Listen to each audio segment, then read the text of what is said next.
Today I want to talk about how to grow the African-American middle class and to provide a new deal for Black America. That deal is grounded in three promises: safe communities, great education, and high-paying jobs. My vision rests on a principle that has defined this campaign right from the beginning, and you've seen where we've come from and where we are right now. It's called America First. Every African-American citizen in this country is entitled to a government that puts their jobs, wages, and security first. One of the greatest betrayals has been the issue of immigration. Illegal immigration violates the civil rights of African Americans. That's what's been happening.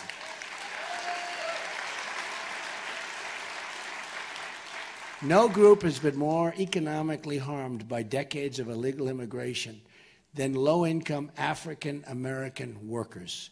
I will also propose tax holidays for inner-city investment, a new tax incentive to get foreign companies to relocate in blighted American neighborhoods, and they will do that. It will be worthwhile. It's called incentive. They will do it. I am very humbled, beyond words, to be the nominee of the party of Abraham Lincoln. A lot of people don't know that. It's the party of Abraham Lincoln. And it is my highest and greatest hope that the Republican Party can be the home in the future and forevermore for African Americans and the African American vote, because I will produce and I will get others to produce, and we know for a fact it doesn't work with the Democrats, and it certainly isn't going to work with Hillary. And welcome back to Hannity. So Donald Trump, while campaigning yesterday in North Carolina, he reached out to African-American voters and unveiled what he called a, quote, new deal for Black America. Let's take a look. Here is the promise I make to you. Whether you vote for me or not, I will be your greatest champion.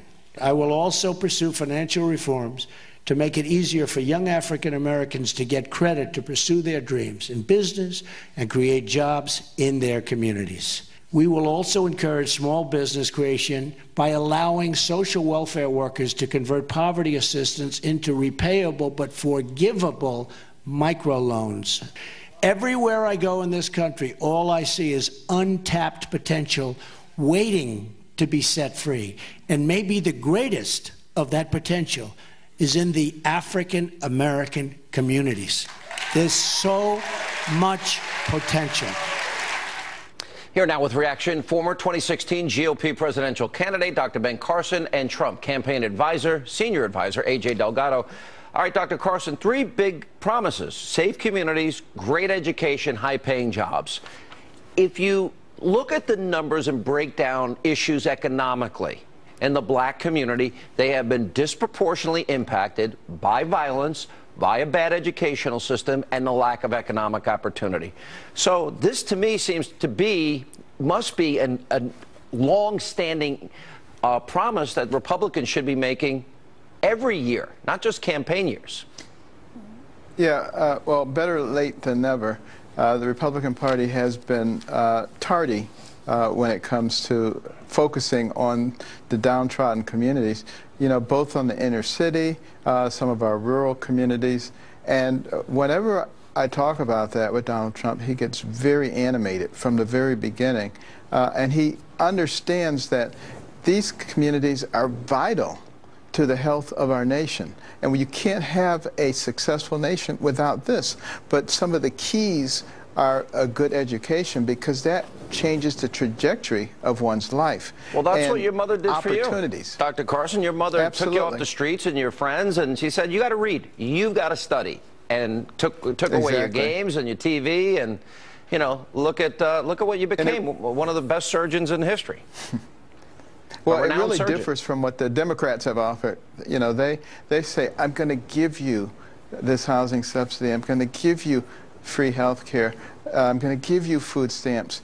And, you know, that's not particularly helpful. What you want to do is provide the pathway, the good mechanism, so that people can climb out of a state of dependency. And, you know, I've heard some people criticize Donald Trump and say, oh, well, he thinks that all blacks live in the ghetto and are poor. No, he doesn't believe that at all. Of course he knows better than that. But he is concentrating on the area of weakness, an area that we need to strengthen, because we only have 330 million people. If you look at the 8 Obama years, and I talk about the horrible economic statistics, doubling of the debt, 1 in 5 American families, nobody's working, 13 million more Americans on food stamps, 8 million more in poverty. Blacks, Hispanics have been disproportionately negatively impacted by liberal policies, but every 4 years. Inner city America, in come the Democratic Party, we need your votes, and by the way, those wascally Republicans, they're racist, don't vote for them. Right. Same strategy, no impact in their lives. Right, and what we're most hurt by is illegal immigration. Working class African Americans and working class Latinos, we're the ones that are disproportionately negatively impacted by it. I wrote about this 2.5 years ago in National Review. It's African Americans that are the victims of amnesty when they see higher competition for jobs, lower wages because of illegal immigration. So I don't think there's been enough attention paid to the fact that Donald Trump's platform really is, for that reason alone even, a pro-African American platform. This is the key question then why every 4 years? Disproportionately. Now, there was a Rasmussen poll out October 25th.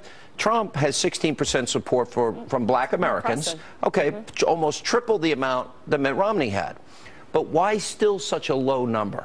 In other words, Democrats seem to have a monopoly on these demographic groups. Why? Because of the media noise. They refuse to acknowledge something as simple as, listen, your communities, you need jobs, you need less competition, you need higher wages. Amnesty is what's hurting you. Business regulation that Donald Trump wants to do away with is what's hurting you. Bad trade deals are what's hurting you. So when you vote Trump, you're voting for yourself. A vote for Trump is a vote for helping the African American community. That's a fact. That's indisputable. What do you think, Dr. Carson? You look at all these polls. We see all these balls up in the air right now, WikiLeaks, more Project Veritas. My question to you is, do you believe these polls are wrong? Do you think there's going to be a Brexit effect? Do you think there are people that won't admit they're going to vote for Donald Trump? You're out with them on a pretty regular basis. Yes, I do believe that the polls are skewed. You know, one of the polls last week, I think it was ABC, had Hillary 12 points ahead, but they only polled 29% Republicans. If they polled 29% Democrats, they'd have a very different number. And they tend not to talk about, you know, IBD and Rasmussen and the ones that look good for Trump. And that seems to be universal amongst the mainstream media. And I think a lot of people, and particularly in the black community, if you ask them who they're voting for, they're not going to say Trump because, you know, they don't trust you. They don't know who you are. And there's such negative ramifications for them. And in the white community, they frequently don't want to say it because if you vote for Trump, you're a racist. That's the narrative that's been put forth. Of course, it's full of crap, but that's what's put forth out there. I love when you say full of crap. Now you sound like me. Your talk show host is in your future. What do you think, AJ? Absolutely agree. Listen, there's an intimidation factor that people don't want to admit they're voting for Trump because the media has been so heinous in the way they portrayed Trump supporters. So we're seeing it come out in Florida. Supposedly Clinton was up, and now we've seen in early voting it's Donald Trump that's up. That's proof positive right there that the polls are wrong. He's got to run the table, though. He's got to get Florida, Ohio, North Carolina. He's got to pull in, make sure he gets Utah, which is amazing, Arizona, Nevada, and then he's got to pick up, you know, a New Hampshire, including Indiana, and then he also has to get Iowa. It's a tough, he's got a... It's going to be tough, but it's going to get done. Path. The people know he's our champion, and they're going to cast that ballot on November 8th. All right, thank you both. And up next tonight, right here on Hannity. Clinton was paying people $1,500 plus an iPhone to go out and be violent at our rallies.